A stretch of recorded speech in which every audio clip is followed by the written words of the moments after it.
Dito kami ngayon sa isang barangay po sa Labisares, mga kalingap. Walang ibang daanan? Ganito kahirap ang naming dinadaanan sa misyong ito. Maulan kaya maputik ang daanan at dadaan pa kami sa tulay. Ngunit hindi yan hadlang basta't nagkakaisa para marating namin ang tahanan sa kabilang bundok. Paresan, warak hip. Na-depress. Kumusta man, Boy Tapang? Simpleng namumuhay ang pamilyang ito sa liblib na barangay sa gilid ng bundok. Pagkatapos po natin panoorin, huwag po natin kalimutan pa-subscribe at pa-like and share ng ating video.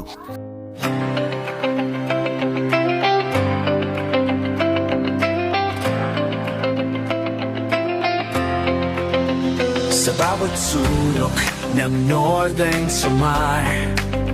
Mga kalingap, magandang hapon. Dito yung team naglalakad, iwan namin yung motor doon. Kasi medyo maputik po yung aming pupuntahan dito. Dito kami ngayon sa isang barangay po sa Labisares, mga kalingap. Labisares na doon sa Samar. Follow up natin yung isang na-vlog dito ni Boy Tabang. Dito na yung daanan. Lumipat na sila, be? Naglipat na sila? Di ba doon dati sila sa bukid? Ngayon, bukid liwat. Pasakay? Dito ba sila? Dati, saan ang pag-agi? Pagdaan? Di dati, yung dati pa. Dito. Dito, no? O, doon kami dumaan dati. Malayo ba? Saan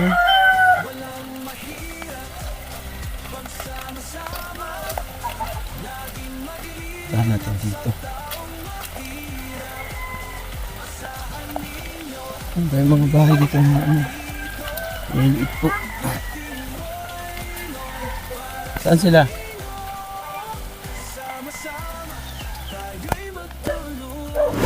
Ay, ba't nandyan na sila?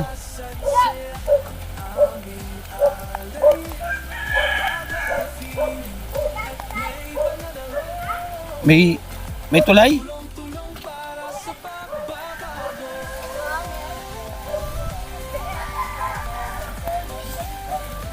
Oh, nandahan, madulas ha.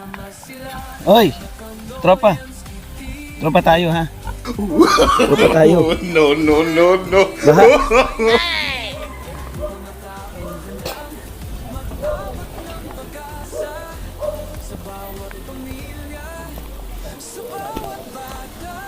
Walang ibang daanan? Saan sila, walang ibang sila agihan? Wala? Dito lang talaga? Ang hirap. Madulas. Ay, green.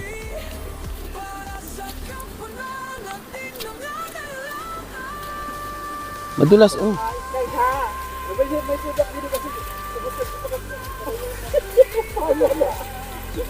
Ay, dito, oh, dinaanan ni Rina, oh. Pwede pala dito. Saan ba na ba bahay nila? Saan bahay nila? Taas?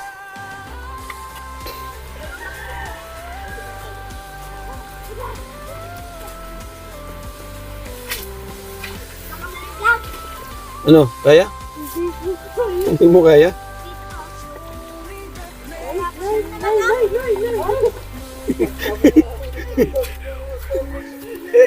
Ay, nanay. Dito. Oh. Oh, bunso.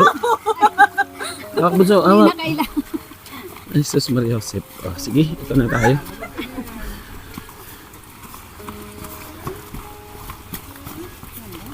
Hindi.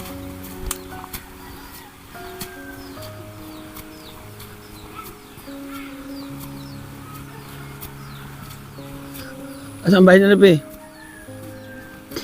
Ha?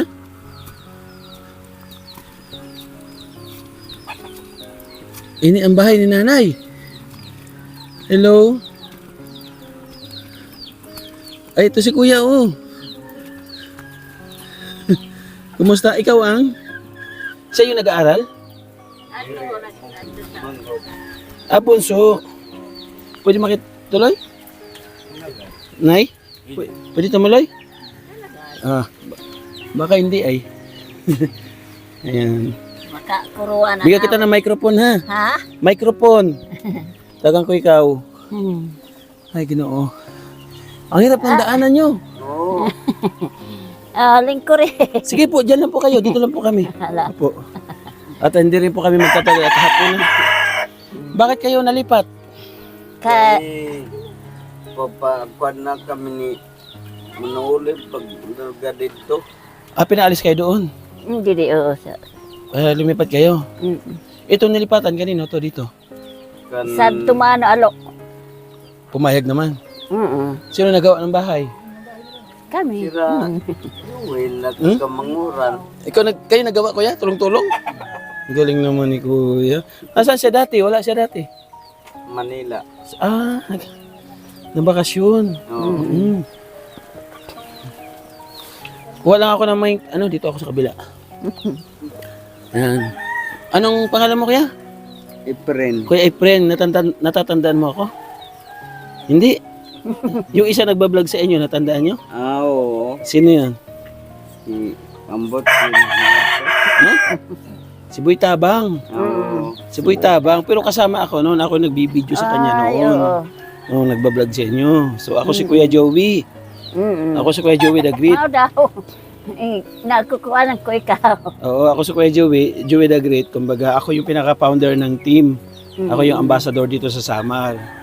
So, kaya kami nagpunta rito para kumustahin kayo ulit. Mm. Kasi ang purpose ko dito, yung anak mo na nag-aaral. Adto sa Luming ato sa ang gulo eskwela. nag eskwela. Ay, tuloy-tuloy, hindi siya nahinto. Mm. Wow, ang galing.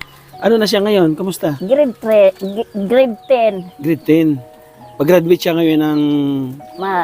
grade Ngayon taon? 7 na siya. Oo, mag-graduate siya ngayon, grade 12. Mag-grade 12 na siya. So, kumusta ang niya? Grado? Tuloy-tuloy pa rin? Oo. Maayos naman. Mm. Kayo, kumusta? Okay man, di ako. May bigas tayo dito, galing kay Ate Bit Jones. Meron tayong bigas. Si Kuya, alam ko may kwento ito yung background sa kanya. Anong kwento mo Kuya? Ikaw nga magpaliwanag. Di ba may sakit ka dati? Oo, may kanin siya. Ano yung sakit mo dati? Kuan ini para kuan na naksyad to na kamay. Ang? Amay ko. Ang tatay mo? Ano ginagawa sa'yo? Kuan pareho siya warag kay hip. Na-depress. Mm. Nagkaroon siya ng depression dati. Mm. Pero ngayon, okay na. Makuha naman siya. Sugad sa kuan siya ko nagkikiwa-kiwa dito sa balay. Nagsusugad ang iya sike. Nanginginig. Oo, yan. Ambot. Pero ngayon, okay na. Okay ka na. Hindi na katulad dati nung depressed ka na. Hindi rin. Hindi naman. So Ang ngayon, pagkuha na lang niya man doon. yung pagkabuhayan nyo? Paano kayo kumakain? Pagkuha ng pangkain araw-araw? Pasuhol. Pasuhol Sa? gyapon sa paglukad. Bunot. Ng niyog, pagkupra. Mm. Nagbubunot ka na rin? Hindi ba? Hindi pa kayo magbunot? Hindi na. Ada na duwa. Luming. Yung estudyante sa kasi kuya. Ilan na anak mo na Adila sa ako, isira upat. Apat sila, puro lalaki. Mm. So ang bunso mo yung estudyante. Nagkukuan man siya sa pag-aral. So si kuya pala galing ka Maynila kuya. Saan sa Maynila? Mahirap. Kumusta ang buhay sa Maynila? Mahirap. Ano pangalan mo kuya? Dito ka kuya. Dito ka. Ano pangalan mo? Kuya Joel. Wala ka pa asawa? Wala ka pa asawa? So, ibig sabihin kayo lang nagawa dito. Tulong-tulong lang kayo. Pati itong mga kahoy, kayo lang kumuha. Yung anahaw, kayo lang din. Ilang linggo nyo ginawa ito? Ano mas maganda na dito doon sa kabila? Upay-upay naman ini. Ang hirap ng daanan nyo. Tingnan. Oo. Wala kayo ibang daanan dito? para makarating kayo doon sa barangay? Oo, doon na. Kuan lang. Mataas talaga. Mm. So mas maganda pa rin doon. Ano? Ang problema, pinalis kayo doon. Mm. Anong ulam niyo? Aray. Ha? Aray. Butan. Anong sahog? Aray. Ha? Lubi. Lubi ang sahog. Ay, Ah. ano yan? Hindi naman sahog yan, lubi ah. So may tira dito si Sangkay Ima, oh, yung panggasolina. Punta kasi kami doon sa tubig. So may natirang 5 baril dito. Ibigay ko sa inyo para pambili yung ulam. Salamat. Kilala niyo si Sangkay Ima? Oo. Kahit kaani. Nalimot lang sa ngaran sini. Siya yung nagbibigay ng grocery sa inyo. Kaya siya pupunta rito. Boy tapang. Oo, si Boy Tabang. Tapos siya yung nagbibigay ng allowance doon sa estudyante mong anak. So ngayon, kaya ako nandito para ipalo up ko kayo, kung kumustahin ko kayo kung anong kalagayan. Di ba? So, lumipat na pala sila ng bahay sa kay Ima. So, hindi na natin alam yung kwento kung bakit sila pinalipat dito. So, sa tabi nila, mas maganda raw dito. Kasi doon, marami kayong kapitbahay doon. Ano? Dito, kayo lang. Pero sa katulad mo, Nay, mahirap talaga. Oo. Yung dinaanan mo dyan. Kaya mo pa naman yan. Oo nga daw. Ilang taon ka na pala, Nay? Ha? Ilang taon ka na? Ako kan? Oo, edad. Kana, 20. 70 ka na. Siyo. Tanda na rin talaga. Ito si Kuya, hindi pa rin siya nakakagawa-gawa. Hindi pa nakakanjot siya. Pero yung dito sa bahay, magsaing, nakakasaing naman siya. So ayun lang, di na kayo magtatagal at hapon na din. So sa kay Ima, ito na-update natin yung isa sa tinutulungan mo dito sa Labisaris. Maraming salamat. Tuong. At pero mo yung team, tuwid pa ng ilog. Buti hindi tumataas yung tubig dyan. Ha? Hindi nataas ang tubig dyan. Hindi man. Kahit sobrang Kay lakas kuan sa lang ulan. sapa lang ito. Sapa lang. Oh, so mag-ingat kayo dito ha. Oo ka. Hayaan natin pagka mayroon nagbigay ng pagmamahal sa inyo, babalik po ako naman magpapalo up sa inyo. No? Ako na pupunta Ay, dito. matabi si Boy Tapang. Si Boy Tapang, sa Cebu po. Pero si Boy Tabang nasa Maynila. Si Boy Tapang, taga Cebu po yun. So, nagpapasalamat ako sa hukbo ng Dagrete Morenon. Sama-sama po kami. Maraming salamat sa inyong pakikisa, sa paglingap, na kahit na may bagyo, nandito kami naglilingap pa rin. So, baka may kumustahin mo si Boy Tabang, nanonood sa atin. Kumusta man, Boy Tapang?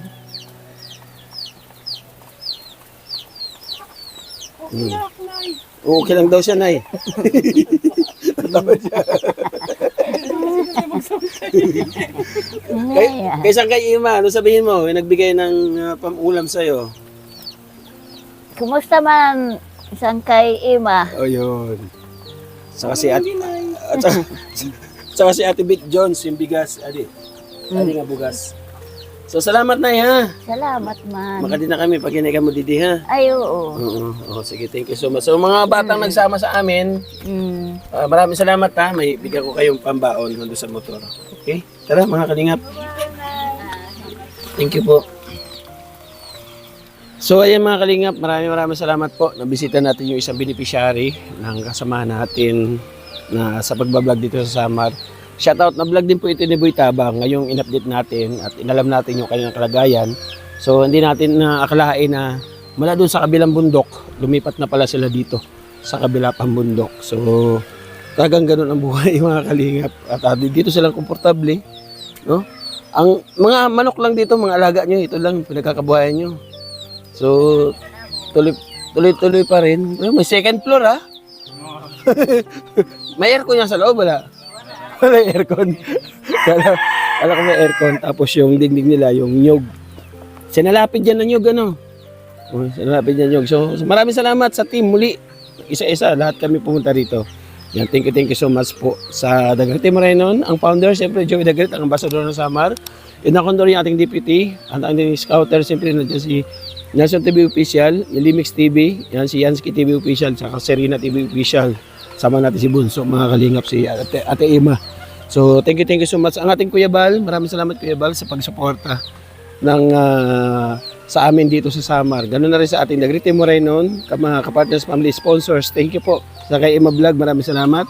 Kay Ate Arlene Unel, Tita Pasusi, maraming salamat po. Kay Mamberto Soman, thank you. Ate Mierna, maraming salamat. Ate Bidjan, salamat sa bigas. Kay Marcelina, Ate Nelly at Sir Larry, maraming salamat po. At lahat-lahat ng mga kalingap, hindi ko na maisa-isa dahil sa sobrang hagad na rin at nakailang vlog na rin tayo na pag-iikot-ikot dito sa Labisares. So hindi ko na patagalin at may pupuntahan pa kami. Salamat rin, God bless. Mag-ingat pa rin pala.